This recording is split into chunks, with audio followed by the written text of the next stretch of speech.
ఈ జాబ్ నాకొస్తుందా? అంతమంది చదువుతున్నారు. వాళ్ళలో నేనుంటానా? అని ప్రయత్నించకుండా మాత్రం ఓడిపోతే అస్సలు కరెక్ట్ కాదు. ప్రయత్నించు. ప్రయత్నంలో లోపం ఉండకూడదు. Hi all. This is Sukanya. Welcome to Sukanya competitive world. మీరు కనుక ఫస్ట్ టైం నా ఛానల్ని విజిట్ చేస్తున్నట్లయితే ఖచ్చితంగా సబ్స్క్రైబ్ చేసుకోండి. నచ్చితే లైక్ చేయండి. ఈరోజు మనం ఈ వీడియోలో హౌస్ వైఫ్ పోటీ పరీక్షలకి ఎలా ప్రిపేర్ అవ్వాలి అనే విషయం గురించి డిస్కస్ చేసుకుందాం. హౌస్ వైఫ్ చాలామంది హయ్యర్ ఎడ్యుకేషన్ పూర్తి చేసుకొని ఉంటారు. బట్ ఫ్యామిలీ, పిల్లలు అని వాటి పనులలో పడిపోయి వారి గోల్ను వాళ్ళు పక్కన పెట్టి ఇంటి పనులలో బిజీ అయిపోతారు.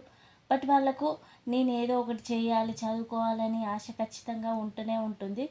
అలాంటి వాళ్ళ కోసం నేను చదువుకోవాలి, జాబ్ చేయాలి అని ఆశ ఉండి చదవలేని వాళ్ళ కోసం నేను ఒక మంచి టైం టేబుల్ ప్రిపేర్ చేసి పెడుతున్నాను. దీంట్లో మీరు ఏమైనా మాడిఫికేషన్ ఉంటే మాడిఫికేషన్ చేసుకొని మీకు వీలైనట్టు మీరు ఫాలో అయిపోండి. ఈ మోడల్ మీకు సెట్ అవుతుందా చూసుకొని మీకు సెట్ అయ్యేలాగా దీన్ని మార్చుకోండి టైమింగ్స్ని. ప్రతి హౌస్ వైఫ్ ఏదో ఒకటి సాధించాలి, మాకంటూ ఒక గుర్తింపు అనేది ఉండాలి అని, ఒకరి మీద డిపెండ్ అవ్వకుండా సెల్ఫ్ డిపెండెంట్గా బతకాలి అని చాలా గోల్స్ ఉంటాయి. కానీ వారి తల్లిదండ్రులు మాత్రం అమ్మాయిలు టీనేజ్, ఇంటర్, డిగ్రీ, పీజీ అయిపోగానే ఇంకా మ్యారేజ్ చేసేసి వాళ్ళకి ఫుల్ స్టాప్ పెట్టేస్తారు. వారికి జాబ్ చేసే అవకాశాన్ని కొంతమంది తల్లిదండ్రులు మాత్రమే కూతుర్లకి ఇస్తారు. మనం ఈ వీడియోలో హౌస్ వైఫ్గా ఉంటూ ఎవరైతే స్ట్రాంగ్గా నేను ఏదో ఒకటి సాధించాలి అని కసి ఉండి బట్ నేను ఏం సాధించగలనా అనే సందేహాలతో ఉంటారో వాళ్ళకంటూ ఒక క్లారిటీ ఇవ్వబోతున్నాను. మనం ఏం చేస్తే సాధించగలం, ఎలా చదివితే మనం జాబ్ని పొందగలం, ఇంటిని పిల్లల్ని మేనేజ్ చేసుకుంటూ మనం టైంని ఎలా మేనేజ్ చేసుకోవాలి. నేను హౌస్ వైఫ్గా ఉన్నా కాబట్టి అన్ని ప్రాబ్లమ్స్ ఫేస్ చేస్తూ నా ఫీలింగ్స్ని, నేను ఫాలో అవుతున్న టిప్స్ని మీతో షేర్ చేసుకోవాలనుకుంటున్నా. ఫస్ట్ మనకు ఉండాల్సింది మన మీద మనకు నమ్మకం. మన మీద మనకు నమ్మకం లేకపోతే మనం ఏం చేయలేం. ఖచ్చితంగా నిన్ను ఎంతమంది వెనక్కి లాగుతున్నా నువ్వేం చేయలేవు, నీకు ఏది వద్దు, నువ్వు సైలెంట్గా ఇంటి వర్క్ చూసుకో అని మనల్ని డిస్కరేజ్ చేసేవాళ్ళు చాలామంది ఉంటారు. బట్ అవన్నీ మీరు విని వదిలేయండి. ఎప్పుడైతే మీరు జాబ్ కొడతారో అప్పుడు వాళ్ళందరికీ సమాధానం దొరుకుతుంది. చాలామంది ఫ్యామిలీ, పిల్లల్ని చూసుకుంటూ జాబ్ని సంపాదించిన లేడీస్ చాలామంది ఉన్నారు. అలాంటి వాళ్ళే మనకి ఇన్స్పిరేషన్గా తీసుకొని మనం స్టెప్ ముందుకు వేయాలి. అలాగే ఉంటూ పిల్లల్ని, ఫ్యామిలీని చూసుకుంటూ చాలామంది మ్యారీడ్ ఉమెన్స్ జాబ్స్ని కొడుతున్నారు. మరి వాళ్ళకి ఎలా సాధ్యమవుతుంది, వాళ్ళు ఎలా సాధ్యం చేశారు, మనకెందుకు సాధ్యం కాదు, వాళ్ళకి మనకు ఉన్నది ఒకే టైం కదా అంటే వాళ్ళకు ఉన్నది వాళ్ళ మీద వాళ్ళకి నమ్మకం ఉంది. ఎవరి టాలెంట్ వాళ్ళకి ఖచ్చితంగా తెలుస్తుంది. నీకు టాలెంట్ ఉంది అని నీకు తెలుసు కదా. సో నువ్వు స్టెప్ ముందుకే, నా వల్ల కాదు అని మళ్ళీ నువ్వు భయంతో వెనక్కి వెళ్ళిపోతే నువ్వు అక్కడే ఉండిపోతావు. ఎవరు సపోర్ట్ చేసినా చేయకపోయినా అన్నిటినీ మేనేజ్ చేసుకుంటూ నువ్వు చదవగలవు. నేను ఈ వీడియోలో టైం టేబుల్ చూస్తే మాత్రం మనకి ఇంత టైం ఉందా అనిపిస్తుంది. కరెక్ట్గా ఫాలో అయితే మాత్రం ఈ టైం టేబుల్లో మనకి ఎక్కువ టైమే ఉంటుంది. టైం లేకుండా ఉండడం అనేది ఏం లేదు. మనం ఏం చేయాలి, ఇష్టంగా చేయాలి ఏదైనా. ఇప్పుడున్న నోటిఫికేషన్లో group 2, group 3 any competitive exam, ప్రతి ఎగ్జామ్కి మనల్ని మనం సిద్ధం చేసుకోవాలి. మనం ఏది కావాలనుకుంటున్నాం, గ్రూప్ 2 నాని టార్గెట్, గ్రూప్ 3నా, డిఎస్సినా, ఏదో ఒకటి టార్గెట్ ఫిక్స్ చేసుకో. స్టేటస్ తెలుసుకోవాలి, మనకి ఏమేమి వర్క్స్ ఉన్నాయి. ఇంట్లో పనులు ఉంటాయి ప్రతి ఒక్కరికి, పిల్లల్ని చూసుకోవడం ఉంటుంది, నెక్స్ట్ మనల్ని మనం చూసుకోవాలి, చదువుకోవాలి. వీటన్నిటికీ మనం ఒకటి టైం మేనేజ్మెంట్ చేసుకోవాలి. వీటన్నిటిని ఎలా బ్యాలెన్స్ చేసుకోవాలి, మళ్ళీ ఇవన్నీ బ్యాలెన్స్ చేసుకుంటూ స్ట్రెస్ ఫీల్ అవ్వకూడదు. మెంటల్గా స్ట్రాంగ్ ఉండాలి. ఫస్ట్ మనం మెంటల్గా స్ట్రాంగ్ ఉండాలి. నిన్ను ఎవరో మోటివేట్ చేయాల్సిన అవసరం అయితే లేదు. నిన్ను నువ్వు మోటివేట్ చేసుకుంటూ మెంటల్గా స్ట్రాంగ్ ఉంటే సరిపోతుంది. మనకి ఉన్న టైం అనేది 24 అవర్స్. చిన్నపిల్లలు ఉంటే చాలా వర్క్స్ ఉంటాయి. అండ్ ఇప్పుడు నేనే తీసుకోండి, నాకు 2 ఇయర్స్ బాబు. ఇంత కేరింగ్‌గా చూసుకోవాలి. అలా చూసుకుంటూ కూడా నేను చదువు కోసం ఇంత ఆరాటపడుతున్నా. నేనేదో చేయాలి, ఇలా అయినా జాబ్ సంపాదించాలి అని ఏదో ట్రై చేయడానికి ప్రయత్నిస్తున్నా. ఎందుకు ప్రయత్నిస్తున్నా? నాకు ఒక గోల్ ఉంది. ఆ గోల్ కోసం ఒక మంచి టైమ్ టేబుల్ ప్రిపేర్ చేశాను. ఈ టైం టేబుల్ అందరికి వర్కౌట్ అవుతుందో లేదో చూసుకోండి. ఒకవేళ ఆ టైంలో సెట్ అవ్వని వాళ్ళు కొంచెం టైంని మాడిఫై చేసుకోండి. బట్ టైం టేబుల్ అంటే ఇలా ప్రిపేర్ చేసుకోవాలి, ఇలా ఫాలో అవ్వాలి అని మీకంటూ ఒక ఐడియా రావడం కోసం నేను ఈ టైం టేబుల్ని ప్రిపేర్ చేస్తున్నా. ఫస్ట్ మనం ఏం చేయాలి, ఒక ప్లానింగ్ తీసుకోవాలి. ఫస్ట్ నాకు కావాల్సింది గ్రూప్ 2 జాబ్ లేదా group 3 any government job. First నాకు కావాల్సింది ఏంటి అని మీరు ఆలోచించుకోండి. Group 2, group 3 any government job. Okay, నువ్వు అది కావాలి అని అనుకుంటున్నావు. దానికి తగినట్టు నువ్వు ప్లానింగ్ వేసుకో. ఇంటిని, పిల్లల్ని, నీ స్టడీని, నీ హెల్త్‌ని ఇవన్నీ మేనేజ్ చేసుకోవడానికి ఒక మంచి ప్లానింగు, టైం టేబుల్ నోట్ చేసుకో. ప్రతి ఒక్కరూ డైలీ టైం టేబుల్ ఖచ్చితంగా ఉండాలి. టైం టేబుల్ ఉంటే మనకి డైలీ అలవాటైపోతుంది, చదవడం ఒక సిస్టమాటిక్‌గా అయిపోతుంది. సో, ప్రతి ఒక్కరూ వారికి నచ్చిన టైం టేబుల్ వాళ్ళు ప్రిపేర్ చేసుకోండి. డైలీ ఒక్కరోజు కూడా మధ్యలో గ్యాప్ ఇవ్వకుండా డైలీ అదే టైం టేబుల్ ఫాలో అవ్వండి. నేను ఒక టైం టేబుల్ ప్రిపేర్ చేశాను. ఈ టైం టేబుల్ని వీలైన వాళ్ళు ఫాలో కండి, లేదంటే కొంచెం మాడిఫై చేసుకొనైనా చదవండి. నేను 10-12 అవర్స్ చదివేలా ఒక టైం టేబుల్ ప్రిపేర్ చేశాను హౌస్ వైఫ్స్కి. సో, ఇది చూడండి. మనం మార్నింగ్ డేలో చదవడానికి ఎక్కువ వీలు ఉండదు కాబట్టి అందరూ ఎర్లీగా లేవడానికి ట్రై చేయండి. ఎర్లీ మార్నింగ్ 4-6, లేదంటే కొంతమందికి మార్నింగ్ వర్క్స్ ఎక్కువ ఉండి ఎక్కువ ఇంట్లో ఎక్కువ వర్క్స్ ఉన్న వాళ్ళైతే 4-6 చదవండి. 7 వరకు చదివినా పర్లేదు అనే స్టేటస్ అలా ఉంటే 4-6 ఆర్ 4-7 చదువుకోండి. ఆ టైంలో మన బ్రెయిన్ అనేది చాలా యాక్టివ్గా ఉంటుంది కాబట్టి మనం ఒక మంచి సబ్జెక్ట్ని చూజ్ చేసుకొని ఆ సబ్జెక్ట్ని చదవండి. 2 అవర్స్ వీలైతే 3 అవర్స్. ఓకేనా, ఇక్కడ మనం వీలైన వాళ్ళు 3 అవర్స్ చదవండి. 6-10 ఆర్ 7-10 ఆల్ వర్క్స్ చేసుకోండి. ఇంట్లో all works, kitchen work, cooking, breakfast, fresh up అన్నీ చేసుకోండి. అన్నీ ఆల్మోస్ట్ లంచ్ ప్రిపేర్ అన్నీ ఇక్కడే అయిపోవాలి. ఫాస్ట్గా చేసుకోండి.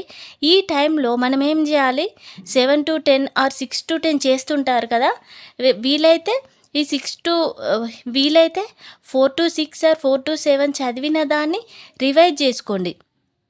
నెక్స్ట్ ఆ టైంలో మీరు యూట్యూబ్ ఆర్ ఏదో ఒకటి ఓపెన్ చేసుకొని కరెంట్ అఫైర్స్ లేదంటే ఏదైనా క్లాసెస్ వింటూ వర్క్ చేసుకోండి. మనం వింటూ చేసుకోవచ్చు.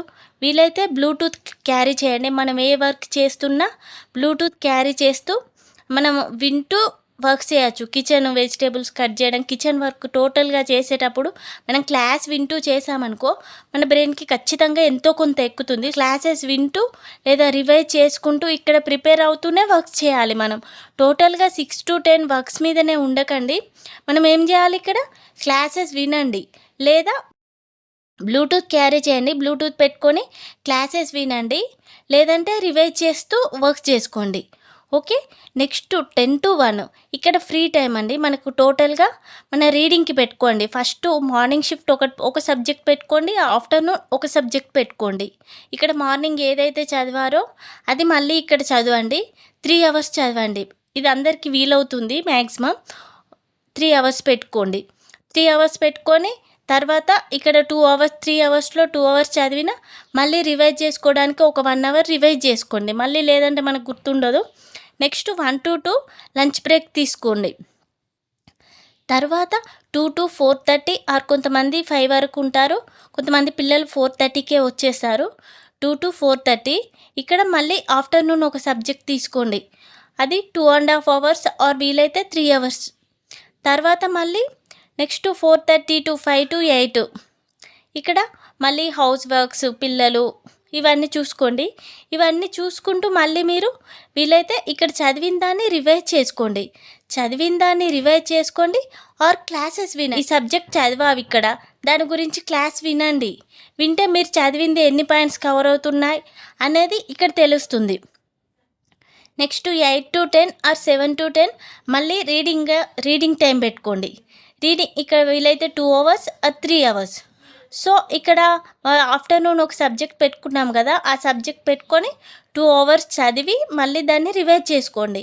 సో, ఇక్కడ మనకి టోటల్ మళ్ళీ 10-4 వచ్చేసి 6 అవర్స్ ఖచ్చితంగా స్లీప్ ఉండాలండి. మనం డే అంతా స్ట్రెస్గా ఫీల్ అయ్యి మనకి స్లీప్ ఉంటేనే మళ్ళీ మనం రీస్టార్ట్ చేయగలుగుతాం. సో, మనం రిఫ్రెష్ అవ్వడానికి మనకి స్లీప్ అనేది ఇంపార్టెంట్. ఈ టైంని ఫాలో అవ్వండి. ఈ టైంలో మనకి ఎంత టైం దొరుకుతుంది? 10-12 అవర్స్ దొరుకుతుంది. ప్రతి ఒక్కరికి 10-12 అవర్స్ ఉంటుంది. ఇక్కడ 6 అవర్స్ స్లీపు, 18 అవర్స్ అయితే మన వర్క్స్కి మనం ఎంత తీసేస్తున్నాం? Morning 3 hours, evening 3 hours, total 6 hours వర్క్స్కి ఇస్తున్నా. ఈ 6 అవర్స్ వర్క్స్లో మనం ఇక రివైజ్ చేసుకోవచ్చు, క్లాసెస్ వినొచ్చు, కరెంట్ అఫైర్స్ కవర్ చేయొచ్చు. కరెంట్ అఫైర్స్ అన్నీ బుక్లో చదవాల్సిన పని లేదు కదా. సో వీడియోస్ ఆన్ చేసుకొని మీకు ఏదో ఒక క్లాసెస్ ఆన్ చేసుకొని వింటూ వర్క్ చేసుకోండి. ఫోన్ క్యారీ చేయడం వీలు కాదు మనకి కొన్ని వర్క్ చేసేటప్పుడు. అలాంటి టైంలో బ్లూటూత్ మెయింటైన్ చేయండి. మనం టైంని సద్వినియోగం చేసుకోవాలి. కరెక్ట్గా మనకు ఒక చదవాలి, ఖచ్చితంగా నేను సాధించాలి, నేను జాబ్ కొట్టాలి, నాకు కొంతవరకు నాలెడ్జ్ ఉంది అని కొట్టాలి అని అంటే ఇలా కష్టపడాల్సిందే. మరి కొన్ని రోజులు తప్పదు. కొన్ని కావాలనుకుంటే కొన్ని త్యాగాలు చేయాల్సిందే. మనం ఇక్కడ అవాయిడ్ చేయాల్సిన ఏంటి? టీవీ చూడడం మానేయండి. ఒకవేళ టీవీ చూసినా మనకి యూజ్ అయ్యేదే చూడండి. టీవీ చూస్తే అందులో మనకి యూట్యూబ్, టీవీ సీరియల్స్ ఇలాంటివి మానేయండి. పక్కన వాళ్ళతో చిట్ చాట్స్ చేయడం మానేయండి. సో మనకి మన బ్రెయిన్ మొత్తం స్టడీ, జాబ్ అంతే. మనకి కళ్ళు మూసుకుంటే మన జాబ్ కొట్టడం మాత్రమే కనబడాలి. మనకి 10-12 అవర్స్ అండి, సరిపోదా? కాన్సన్ట్రేటెడ్గా చదివితే 10-12 అవర్స్ సరిపోతుంది. ఇక్కడ మనం 6 అవర్స్ వర్క్ చేసేటప్పుడు కూడా మనం ఎంతో కొంత రివైజ్ చేసుకుంటాం, క్లాసెస్ వింటాం, కరెంట్ అఫైర్స్ టోటల్గా కవర్ చేయొచ్చు ఈ 6 అవర్స్లో. నేను ఒక టాపిక్ చదివా, నేను నేషనల్ ఇన్కమ్ టాపిక్ చదివా. దాని మీద నేను నా టైంలో యూట్యూబ్ ఆన్ చేసుకొని నేషనల్ ఇన్కమ్ మీద బిట్స్ ప్రాక్టీస్ చేయొచ్చు, వినొచ్చు. నేను చదివింది నాకు ఎంత గుర్తుంది అని రివైజ్ చేసుకోవచ్చు. ఇలా మనం కరెక్ట్ ప్లానింగ్ చేసుకుంటే మాత్రం ఇలా మనకి ఏదైనా సాధ్యమే అండి. మన మీద మనం కాన్ఫిడెన్స్తో ఉంటూ సెల్ఫ్ మోటివేట్ చేసుకుంటూ చదవాలి మన సక్సెస్ని. సో ఒక్కటి గుర్తుపెట్టుకోండి, ఒక ఉమెన్ మీరు ఇంత కష్టపడి ఒక జాబ్ సంపాదిస్తే మీరు ఇంకో 100 మందికి ఇన్స్పిరేషన్గా మారిపోతారు. వెనక్కి మన వల్ల కాదు అని వెనక్కి పోకుండా ఖచ్చితంగా మన వల్ల అవుతుంది అనే నమ్మకంతోనే స్టెప్ తీసుకోండి. అందరు చదువుతున్నారు, నాకు వస్తుందా ఇది అని భయంతో మాత్రం స్టార్ట్ చేయకండి. నీకు కొంతవరకు సబ్జెక్ట్ ఐడియా ఉంది, నీకు టాలెంట్ ఉంది, సో నువ్వు ఖచ్చితంగా చదవగలవు. ఆ నమ్మకంతో స్టార్ట్ చేయండి. నేనైతే మా చిన్న బాబుతో నేను ఇంత నమ్మకంతో ఉంటున్నా, నా మీద నాకు నమ్మకం ఉంది. సో నేను ప్రయత్నిస్తా ఖచ్చితంగా. ఒకవేళ కొందరు నెగిటివ్ పీపుల్ అంటూ ఉంటారు, వేస్ట్, మీకు ఎలా రాదు, మీ శ్రమ వృధా అయిపోతుంది అని కొంతమంది అంటారు. ఇలాంటి వాళ్ళకి ఆన్సర్ చెప్తున్నారు చాలామంది లేడీస్, జాబ్స్ కొట్టి అలాంటి వాళ్ళ నోర్లు మూదిస్తున్నారు. సో మిమ్మల్ని అనేవాళ్ళు సైలెంట్గా ఉండాలంటే మీరు కూడా జాబ్ కొట్టాలి. నీ వల్ల కాదు అని మనం ఖచ్చితంగా అంటూనే ఉంటారు. అలాంటి వాళ్ళకి మనం ఆన్సర్ చెప్పాలంటే మనం జాబ్ కొట్టి చూపించాలి కదా ఖచ్చితంగా. సో పిల్లలు అనేది మనకు అడ్డు కాదండి. మనం బ్రేక్ తీసుకుంటాం. ఇప్పుడు 3 అవర్స్ చదివాం, ఖచ్చితంగా ఎవరికైనా బ్రేక్ కావాలి కదా. ఫ్యామిలీతో రిలాక్స్గా ఉంటున్నా అని ఫీల్ అవ్వండి. మళ్ళీ నీకు వర్క్ చేయాలి అని స్ట్రెస్గా ఫీల్ కాకుండా అదొక వర్క్ కూడా ఒక రిలాక్స్.